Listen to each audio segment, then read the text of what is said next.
Brasileiro acusado de golpe financeiro com criptomoedas é preso na Flórida. Estados Unidos suspendem o uso de aviões militares para deportar ilegais do país. Tempestades que afetam boa parte do centro, sul e leste dos Estados Unidos deixam vítimas fatais. A apresentação para lá de brasileira embalou festa em Boston, Massachusetts. E você vai conhecer o brasileiro, professor de escola pública que foi finalista do Nobel de Educação.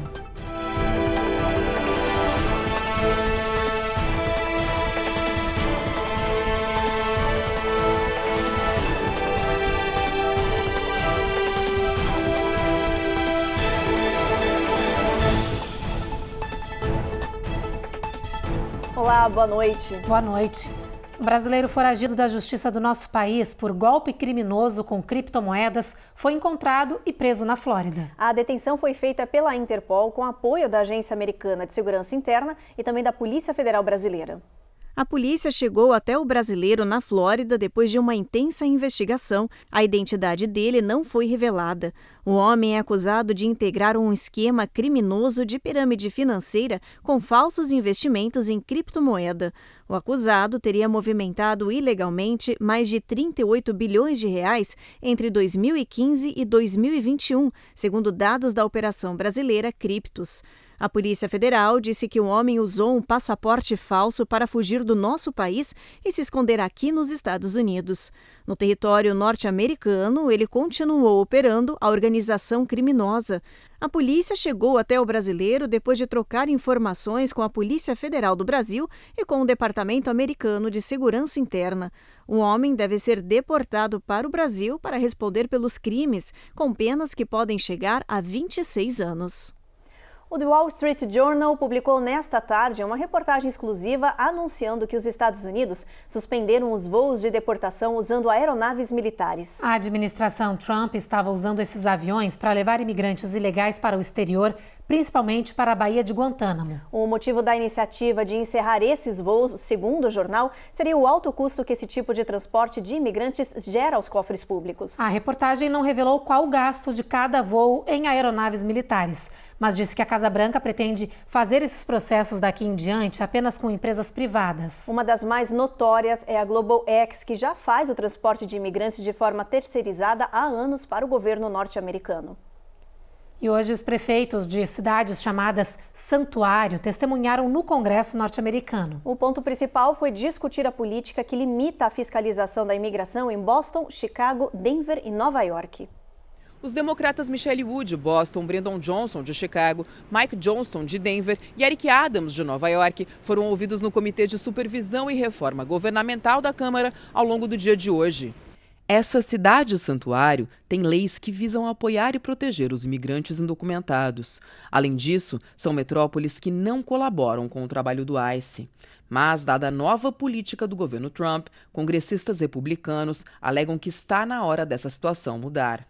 É que desde a posse do republicano, o ICE, que aplica as leis de imigração em todo o país, passou a buscar ajuda estadual e municipal para receber informações e dados dos imigrantes e então realizar o trabalho de busca, apreensão e deportação. How can you get a comprehensive immigration policy when you're defining it from the very get-go? You're building it on false premises and false tenets. Na audiência, os legisladores alegaram ainda que, por impedir as ações do ICE, as cidades santuários são ilegais, trabalhando contra os interesses do país e atrapalhando a aplicação de políticas federais, favorecendo os indocumentados que cometeram crimes, por exemplo. Os políticos ainda alegam que essas regiões, que protegem os ilegais, favorecem a violência e a falta de segurança dos cidadãos norte-americanos. O Congresso também discute as verbas que essas cidades recebem para bancar os projetos de auxílio com abrigos e outros serviços para imigrantes indocumentados. O governo federal já entrou com processos contra Chicago e Nova York por conta de leis de imigração. Enquanto isso, congressistas democratas alegam que os Estados Unidos precisam da força de trabalho dos imigrantes que alavanca a economia do país e pedem uma completa reforma imigracional. Esse é um capítulo que está longe de acabar. Já foi tentado esse movimento em 2017 no governo Trump e houve uma ampla resistência dos líderes das denominadas cidades santuário, que por coincidência ou não foram eleitas como os pontos primordiais da política imigratória, os locais onde está iniciando as deportações, a busca por migrantes indocumentados no país. Agora é aguardar os desdobramentos dos fatos e um país que é um país notadamente formado por imigrantes não passe a desenvolver, com base em um suposto interesse nacional, uma verdadeira política xenofóbica. A história nos mostra que essas políticas totalitárias e intransigentes nunca trouxeram um bom termo em termos de preservação de direitos humanos. A seguir, a gente traz a repercussão das falas de Donald Trump no Congresso. E tem os detalhes do flagrante inédito da NASA de um avião supersônico quebrando a barreira do som.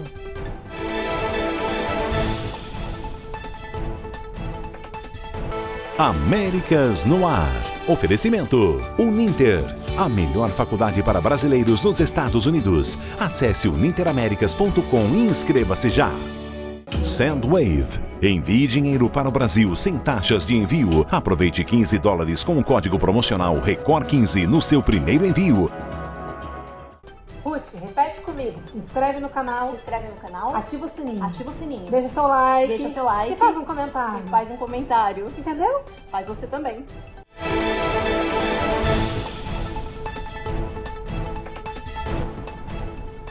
Já voltamos e com uma imagem surpreendente. Pela primeira vez, cientistas da NASA capturaram com precisão uma aeronave rompendo a barreira do som. E o resultado é essa foto que você está vendo. É possível ver as ondas de choque provocadas pelo jato supersônico ao atravessar o ar. Essa imagem não é visível a olho nu, só foi possível ser capturada por causa das máquinas especiais da NASA. Os voos supersônicos são comuns em aeronaves militares, mas o projeto XB-1 pretende lançar o primeiro jato supersônico civil desde o Concorde, que foi aposentado em 2003. A promessa é que a nova aeronave reduza em até metade do tempo as viagens intercontinentais com uma tecnologia mais eficiente e silenciosa. O avião ainda está em desenvolvimento, mas já tem uma fila de espera de mais de 130 encomendas de grandes companhias norte-americanas, britânicas e japonesas. E o presidente Donald Trump fez seu primeiro discurso diante do Congresso norte-americano para fazer um balanço do início de seu governo. Foi um pronunciamento mais longo da era moderna e, como esperado, ele falou sobre cortes de gastos federais, economia, imigração, tarifas e citou o Brasil. O presidente chegou ao Congresso sob aplausos de dezenas de republicanos entusiasmados. Donald Trump falou por quase 1h e 40 minutos. Disse que seu governo era o mais bem-sucedido da história do país. In fact, it has been stated by many that the first month of our presidency, it's our presidency, is the most successful in the history of our nation. By many. Depois, defendeu as principais bandeiras do seu governo. Citou a repressão à imigração, corte de gastos com demissões de servidores, a saída da OMS, da ONU, do Tratado do Clima de Paris, defendeu a ameaça à Aliança Transatlântica por causa da guerra na Ucrânia e destacou o direito de impor impostos a países aliados que são injustos com os Estados Unidos, como o Brasil. European Union, China, Brazil, India, Mexico and Canada, have you heard of them? Trump reconheceu que o país vai passar por um período que ele chamou de pequeno transtorno, mas garantiu que a nação iria superar e crescer e disse que o próximo passo seria reduzir as taxas para a população. Ele foi aplaudido em pé pelos republicanos. Thank you.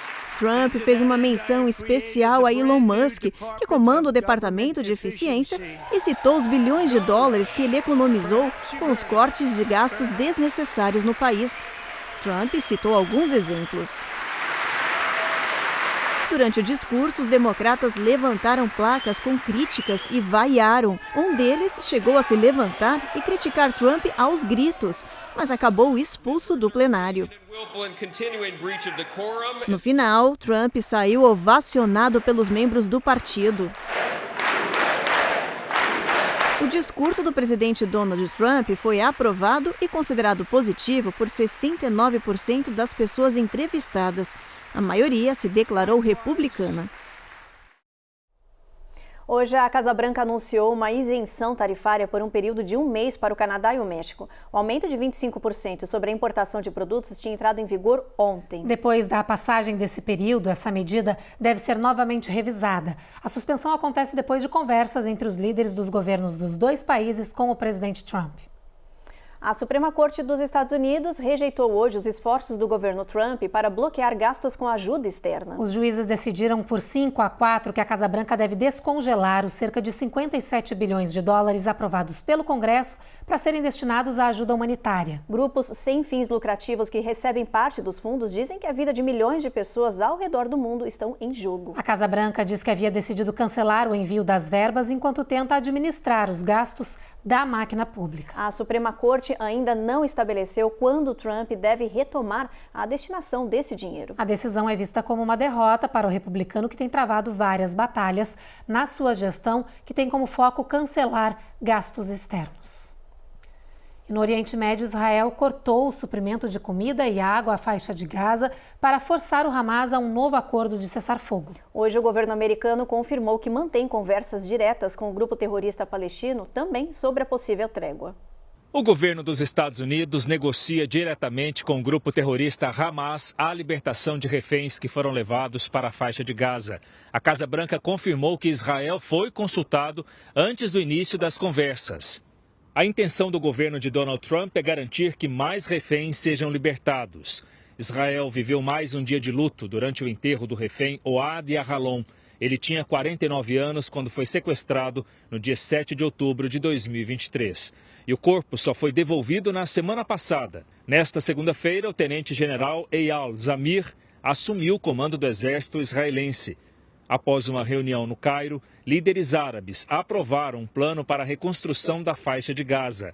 A proposta prevê investimentos equivalentes a 310 bilhões de reais em infraestrutura.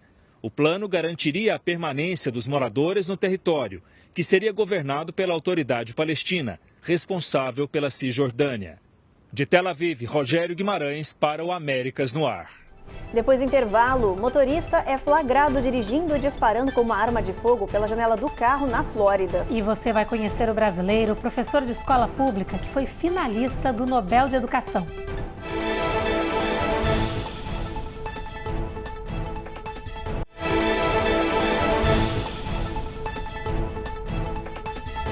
Uma cena chocante aconteceu na Flórida. Um motorista foi flagrado dirigindo um carro e disparando aleatoriamente pela janela com um revólver. Pois é, uma mulher estava em outro carro atrás desse motorista perigoso e gravou toda essa cena absurda. Ela acionou a polícia. A Cone Rocha conta essa história pra gente. As imagens são inacreditáveis. Um homem dirigindo uma caminhonete e atirando aleatoriamente quem passava pela rodovia na região de St. Augustine, na Flórida.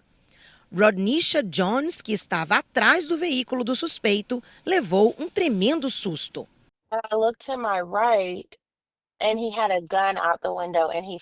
Eu estava dirigindo quando ouvi 2 tiros. Olhei e vi um homem em uma caminhonete segurando um revólver na janela. Foi quando ele disparou o 3º tiro e eu estava bem no caminho das balas, disse ela. Rodnisha tirou uma foto da placa do carro, alertou a polícia sobre o perigoso motorista e parou o seu veículo. Eu estava tremendo. Aquele 3º disparo foi assustador, porque ele estava exatamente ao meu lado. Felizmente, ninguém mais se feriu, desabafou a americana. O suspeito acabou perseguido e preso depois de bater a caminhonete. O homem tinha 62 anos. Até o momento, não há informações se alguém ficou ferido com as balas disparadas na rodovia. A violência com motoristas armados nas estradas americanas dobrou na última década. De acordo com a Gun Violence Archive, os incidentes aumentaram 400% nas estradas, passando de 92 para 481 casos. Isso equivale a uma pessoa por dia baleada nas autopistas dos Estados Unidos. E pelo menos 8 em cada 10 motoristas já enfrentaram alguma situação de agressividade na direção. Na Califórnia, 30 agentes penitenciários foram afastados dos seus trabalhos por organizar brigas entre os jovens detidos. Esse combate tinha até um nome: Luta de Gladiadores. Essa ação foi descoberta depois que um vídeo vazou na internet. As imagens mostram adolescentes brigando na ala de alimentação de um centro de detenção juvenil em Los Angeles, na Califórnia. O vídeo vazou na internet e provocou confusão entre autoridades, ONGs e os pais dos jovens. Uma investigação apontou que 30 oficiais da penitenciária organizavam as lutas entre os detidos desde julho de 2023. Mais de 140 jovens, alguns com 12 anos de idade, foram obrigados a participar desse clube de luta sob ameaça de consequências graves. Os agentes foram afastados dos cargos e estão enfrentando o processo por vários crimes, incluindo abuso infantil e exposição ao perigo. 22 oficiais compareceram à justiça nesta segunda-feira. O restante vai ser levado à corte no mês que vem. Agora a gente te mostra um exemplo de inclusão que vem do Wisconsin. É que uma escola instalou uma nova ferramenta de comunicação para os alunos não verbais. É simples e super efetiva. Crianças não verbais da Central Elementary School têm tablets especiais para se comunicar com colegas e professores. Mas esse é um dispositivo usado somente dentro da escola. Eles usam esses dispositivos de comunicação dentro da sala de aula e super funciona, mas é muito difícil carregar os tablets pelo parquinho quando estão brincando. Por isso tivemos essa ideia, diz a fonoaudióloga da escola. But it's really hard to carry that around while they're running around on the playground with their friends. E para permitir que a comunicação continuasse clara no playground, a escola instalou esse quadro de fala na grade. Um painel gigante que rapidamente começou a ser usado pelos pequenos. The first day after I put it up on the playground, there's a window outside my office that overlooks the playground, and I saw 2 students going back and forth and kind of using it. O quadro tem funcionado tanto para crianças não verbais quanto para as mais tímidas. E segundo os professores, tem ajudado muitas delas a fazer amizade na escola, evitando o isolamento.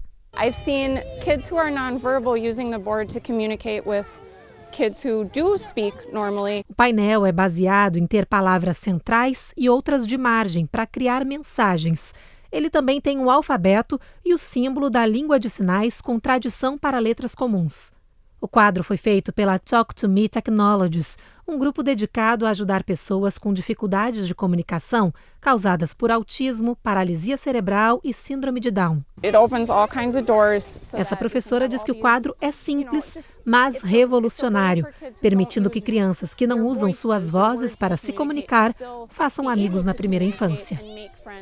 Um brasileiro, professor de escola pública no Espírito Santo, ficou entre os finalistas do Global Teacher Prize, conhecido como Nobel da Educação. Helder Guasti, de 37 anos, ficou no top 50 da premiação que reconheceu os principais nomes da educação no mundo. O brasileiro foi a Dubai receber a homenagem por sua dedicação e comprometimento com uma educação emancipadora, com foco em formar cidadãos conscientes e com potencial transformador para suas comunidades. Helder nasceu em uma família de educadores e diz que trabalhar com crianças é definitivamente sua vocação. Além das aulas tradicionais ao lado da mãe, ele também abriu as portas da própria casa para um projeto voluntário. O projeto Confabulando completa 8 anos neste 2025 e ajuda muitas crianças da periferia do município de João Neiva. No ano passado, o Helder também recebeu outros reconhecimentos, como o prêmio Educador Nota 10 e Educador do Ano. Uma trajetória linda de quem acredita no poder da educação. E o Helder gravou um depoimento pra gente, olha só. Sim. Ter estado entre o top 50 de finalistas do Global Teacher Prize foi uma honra indescritível, uma alegria sem tamanho mesmo. Eu sinto como a validação, o reconhecimento do trabalho de uma vida inteira, trabalho realizado na escola pública, com a participação direta, integral e democrática das crianças em todos os processos, além do trabalho social que eu realizo aqui no Espaço de Leitura Confabulando.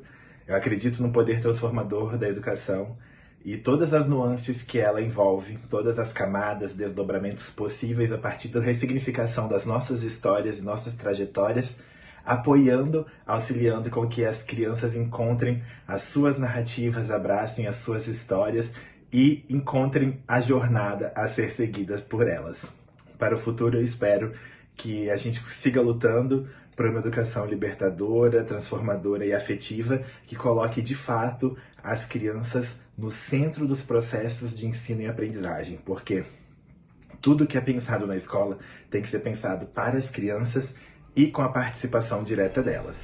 Depois do intervalo, a gente atualiza a situação das tempestades que afetam boa parte do país. E tem os detalhes de uma apresentação para lá de brasileira que embalou uma festa em Boston, Massachusetts.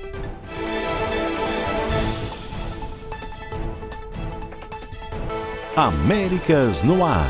Oferecimento Uninter, a melhor faculdade para brasileiros nos Estados Unidos. Acesse uninteraméricas.com e inscreva-se já. Sandwave. Envie dinheiro para o Brasil sem taxas de envio. Aproveite $15 com o código promocional RECOR15 no seu primeiro envio.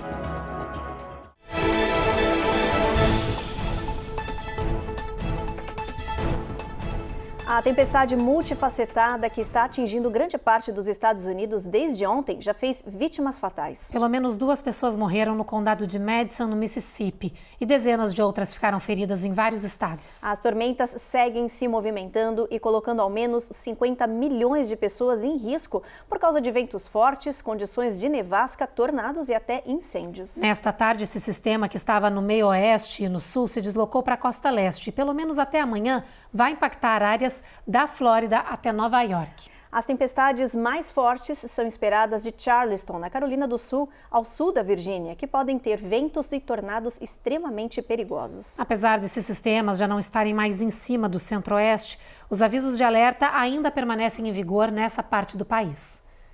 Inclusive lá no Texas e no Novo México seguem as intensas tempestades de areia. Pois é, olha, desde segunda-feira a região tem o céu alaranjado e o ar está em condições perigosas à saúde. A tempestade de areia, conhecida como Haboobs, e as rajadas de vento de alta velocidade mudaram o cenário em cidades inteiras nas planícies centrais e no sul do país. Desde o começo da semana, quedas de energia são frequentes devido às linhas derrubadas. E vários focos de incêndio têm surgido. Fechamentos de estradas, alertas de má qualidade do ar e fechamento de empresas seguem em vigor para moradores no Novo México e no Texas. Essa imagem impressionante é do centro de Houston e mostra os arranha-céus envoltos em uma névoa laranja. A tempestade é tão poderosa que o passageiro de um voo comercial flagrou a camada de areia sobre o Texas de dentro do avião.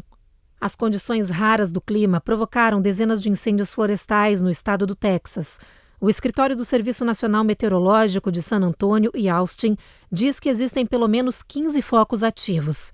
Em algumas regiões, ordens de evacuação já estão em vigor, como no condado de Bexar, onde os moradores já deixaram algumas casas. Hora da previsão do tempo. Vamos para o nosso telão ver as temperaturas previstas para amanhã.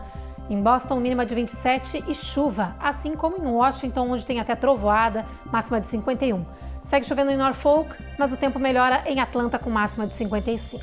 Na Flórida, chuva em Jacksonville, mas o sol brilha da faixa de Miami até Tampa, assim como em New Orleans e em Houston, onde a máxima fica em 67 graus. San Antônio segue esse sol forte com máxima de 81 graus, mínima de 58. El Paso também não tem previsão de nuvens nessa área, máxima de 74, mínima de 48 graus. Albuquerque permanece esse calor aí, gente, máxima de 63, mínima de 32. Phoenix, a gente já tem previsão de chuva ao longo do dia, a mesma coisa em Los Angeles. Las Vegas tem tempo encoberto, não chove, mas também não faz sol, máxima de 60 graus. São Francisco, tempo encoberto com mínima de 44, máxima de 57.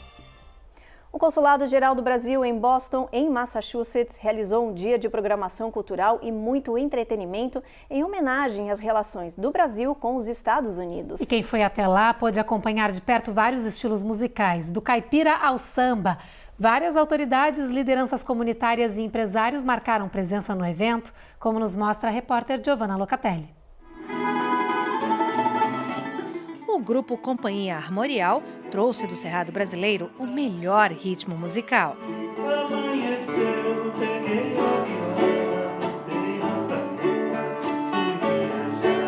Marcelo Linhos, voz e viola caipira, Marcelo Lima, bandolim, Nelson Latifi, violão de 7 cordas, são artistas notáveis que valorizam a música sertaneja raiz, combinando influências do barroco e do popular para criar uma sonoridade autêntica brasileira.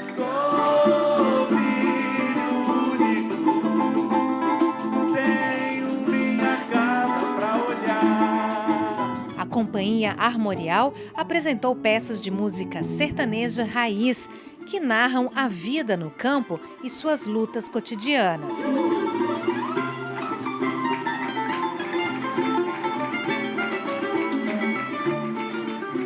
Além das músicas sertanejas raiz que trouxeram o coração do Brasil, não poderia faltar a homenagem à maior festa popular brasileira, o Carnaval.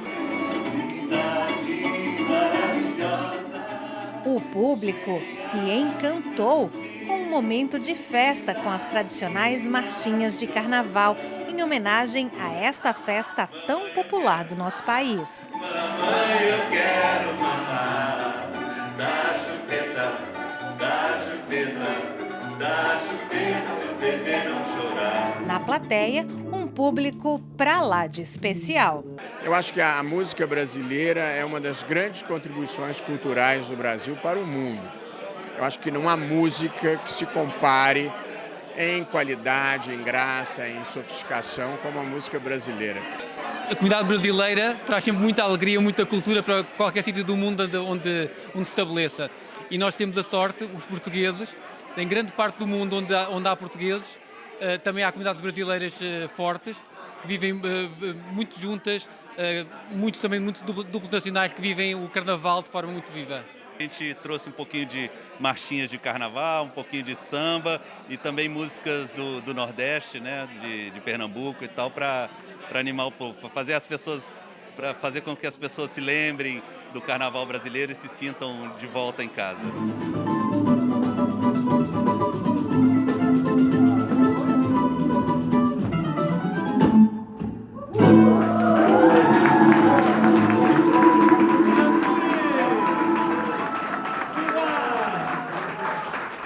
E essa edição do Jornal Américas no Ar está terminando. A gente agradece a sua companhia e te espera na próxima edição. Você fica agora com mais um capítulo de O Rico e Lázaro. Boa noite. Boa noite, gente.